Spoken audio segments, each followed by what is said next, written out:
Olá pessoal, inscrito aqui no canal Santa Cruz PE Eternamor. Vamos acompanhar a coletiva do técnico Ranielli após essa vitória do Santa Cruz sobre o Atlético da Bahia por 2-1. Vamos acompanhar. Uma coisa que eu reparei, que não só eu, como toda a torcida e todo mundo que estava no Arruda, foi que o time no segundo tempo perdeu uma quantidade excessiva de gols, muitas das vezes de frente para o gol, na hora de chutar, hesitava. O que você acha que está faltando para a equipe, para ela ter mais certeza, para os jogadores terem mais certeza na hora de finalizar para o gol? Se gera uma intranquilidade e alguns estão chegando, como você bem disse, na cara do gol, com a condição de fazer o gol, com a condição de chegar e fazer com que a partida fique um pouco mais tranquila, não é? E está faltando confiança, essa é a palavra, mas essa questão da confiança se vem com as vitórias. E cabe a nós não deixarmos esse caminho das vitórias sair do nosso destino, sair do nosso caminho. Então é bem em cima disso, sabe? Aqui em Santa Cruz as coisas são muito difíceis de verdade. É um clube de uma pressão enorme. A nossa torcida, com toda a razão, sente muito o processo que hoje nós vivemos. Mas eu vou dar um recado muito sério para a nossa torcida, sabe? Jogadores, funcionários, comissão técnica, esses não sossegam um dia sequer de trabalho. Aqui não se vê essa falta de comprometimento. E eu tenho que ressaltar também o trabalho da diretoria e principalmente do nosso presidente. Haja vista que amanhã os salários de todos vão ser pagos, funcionário, comissão técnica, jogadores. Está se tendo um cuidado e um carinho como antes não se tinha no que se diz respeito a quando paga todo mundo, que antes aqui infelizmente tinha essa diferenciação. Paga os jogadores porque são eles que jogam, não, é um cuidado que está se tendo, e esse cuidado está vindo da diretoria, sendo cobrado por mim, sendo cobrado por Zé, por Rogério, entende? Todos nós estamos num ambiente onde todos têm que ser tratados da mesma forma. Então, o presidente está tendo esse cuidado, esse carinho, então isso é de enaltecer também, que era uma coisa que não acontecia aqui dentro. E por causa de ações como essa, a coisa está começando a fluir, está começando a caminhar. Claro que aquele resultado da semana passada contra o Fluminense estaria hoje nos credenciando a estar realmente na liderança ou na vice-liderança com 7 pontos, mas o futebol não é sempre como nós queremos, né? O que importa é que conseguimos a vitória.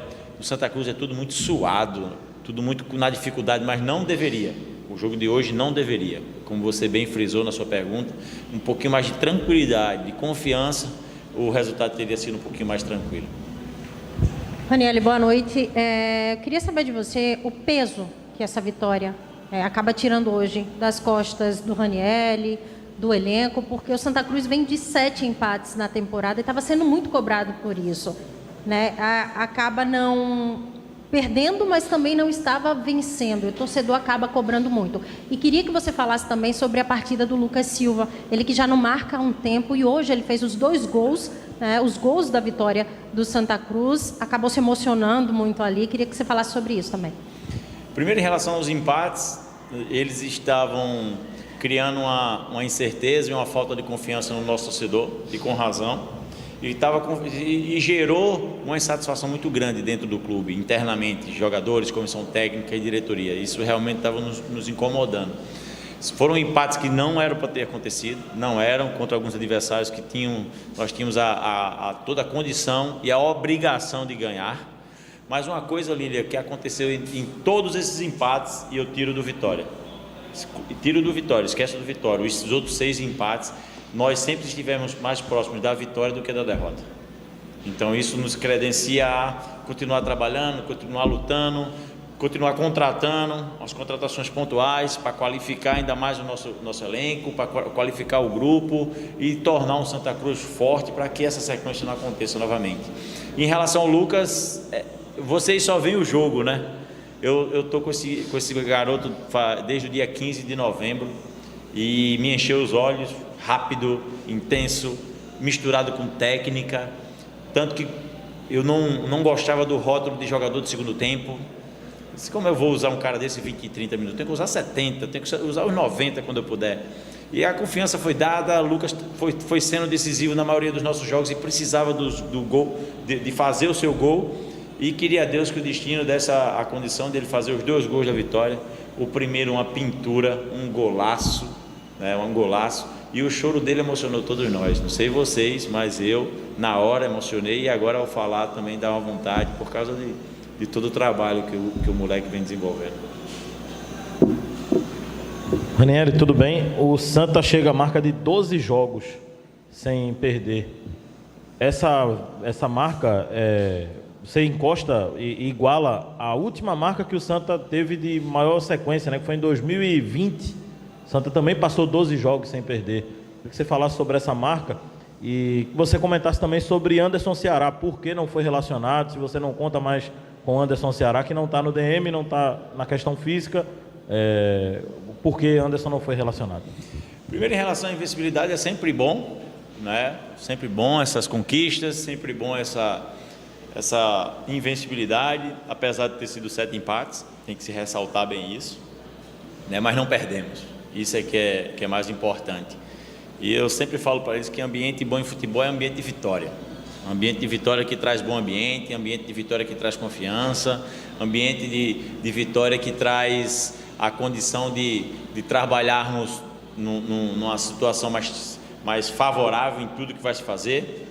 Então cabe a nós continuarmos comprometidos para que essa invencibilidade ela se mantenha por mais tempo, assim esperamos. Mas não é o nosso principal objetivo. Nosso objetivo é o que todo mundo já sabe nessas 2 primeiras competições que temos, e a terceira está chegando, que é a Copa do Brasil, que a Copa do Nordeste é classificar entre os 4 e o Pernambucano na melhor classificação possível para organizarmos o calendário do clube. Em relação ao Ceará, eu sou muito verdadeiro com os meus atletas. Então, na condição do Ceará hoje, ele não se encontra, infelizmente, num nível físico e técnico como deveria, principalmente físico. E isso estava sendo visível nos jogos e nos treinos está acontecendo da mesma forma. Então, eu relacionando o Ceará, eu estou descredenciando outros que estão na frente dele. Então, por isso, a não convocação do Ceará para os jogos. Professor, boa noite, parabéns pelo resultado. Professor, falando um pouco sobre a partida, da postura do Santa em si, teve um dado momento, especialmente no segundo tempo, onde o Atlético promoveu algumas mudanças, e ali de onde a gente estava posicionado, mesmo não sendo uma posição privilegiada para acompanhar o jogo, eu percebi uma facilidade grande do Atlético vencer a primeira linha do Santa, conseguir jogar no entrelinhas até com certa facilidade. Eu queria saber se o senhor percebeu também isso, o porquê disso acontecer, e uma percepção minha também, eu percebi o Santa hoje, no momento sem bola, um tanto menos intenso. Isso também aconteceu, e como é que o senhor percebe isso e também teve essa percepção? Acontece sim, de verdade. Hoje nós temos um grupo, infelizmente, totalmente heterogêneo em níveis físicos. Em níveis físicos, apesar de ter tido uma semana de recuperação, que eu só recuperei, eu não treinei atleta algum, eu só descansei eles. Então, o jogo está sendo implacável com alguns atletas, sabe? Implacável com o Arthur, devido à sequência, com o Lucas e com o Melo. Essa sequência de toda a nossa invencibilidade, esses caras jogaram todos os jogos, né? Implacável com o G2 e com o Pipico, que não tiveram uma pré-temporada, entende? E principalmente esse vencimento da primeira linha está em cima dessa questão desses 2 atletas. São 2 atletas que são decisivos para a gente, mas é querer demais que esses atletas também imponham uma pressão, imponham uma condição para dificultar a passagem do adversário, principalmente pelaquela primeira linha. Por isso a substituição de Pipico.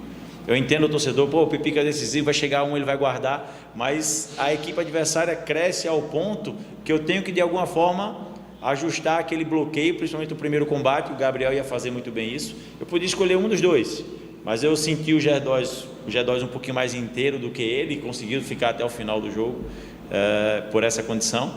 Mas é bem em cima disso, sabe? São 2 caras que não fizeram a pré-temporada como deveriam. A idade um pouquinho, principalmente do Pipico, e falta um pouquinho de pressão. É aquela coisa, eu estava escutando esses dias, que os treinadores modernos, que eles estão querendo que zagueiro jogue, que atacante marca, né? Mas a intensidade do futebol pede um pouco disso, principalmente para os atacantes contribuírem mais. Pipico contribui demais, mas chega um determinado momento do jogo que ele não consegue. Então, por isso, aquele crescimento do Atlético também. E eu já vi também que eles precisavam do resultado, né? Depois colocou o Baraca, potencializou mais um pouquinho o Arthur a nível da pegada. Eles não conseguiram gerar tanto sufoco, vamos dizer assim, uma superioridade que estavam tendo, e principalmente pela entrada do Gabriel, que incomodou um pouquinho mais a iniciação, principalmente dos zagueiros, e a bola não estava conseguindo mais chegar tão redonda, como se fala na linguagem da bola, para aquele pessoal ali do meio. Ela chegava mastigada, né? Ranieri, recentemente aqui numa entrevista coletiva, eu cheguei a te perguntar se iria priorizar o Campeonato Pernambucano. E o Santa conseguiu aí chegar a 5 pontos já na Copa do Nordeste, poderia ter até uma pontuação melhor se aquele gol não tivesse acontecido no jogo com o Fluminense. Muda um pouquinho essa tua ideia de priorizar mais o Pernambucano, ou você continua achando o Campeonato Pernambucano para o Santa, pela situação de calendário, mais importante ainda? Não, João, a gente precisa entregar para o Santa aquilo que nós recebemos, e um pouquinho mais qualificado. Como? O Santa próximo ano com calendário de Copa do Brasil e o Santa com calendário já na fase classificatória da Copa do Nordeste. É isso que nós imaginamos e temos como objetivo, por isso a prioridade no Pernambucano. Aí você tem uma sequência de jogar quarta contra o CRB, sábado contra o Retrô, domingo eu saio daqui do Arruda de 6 da manhã para chegar de 9 da noite lá em Governador Valadares para jogar na terça. Então eu tenho que quebrar um pouquinho essa sequência. Qual é a prioridade? Retrô e a Copa do Brasil. Então vamos priorizar a próxima semana nos 3 jogos, Retrô e Copa do Brasil. Não descartando a Copa do Nordeste. Ninguém aqui se descarta a Copa do Nordeste. Mas eu tenho que ser realista com aquilo que eu vou enfrentar. Então eu vou enfrentar 3 jogos, onde os 2 últimos são o objetivo principal do clube, com a viagem desgastante, né? Então eu tenho que pensar em tudo isso, e o torcedor com certeza vai entender todo o processo, e quarta-feira vamos com o time mais forte possível para fazer um grande jogo lá contra o CRB, porque estamos brigando pela liderança. Nesse momento acho que somos o vice-colocado, somos o vice-colocado devido aos resultados. Então é bem em cima disso que nós estamos organizando e planejando nossa jornada de jogos e campeonatos.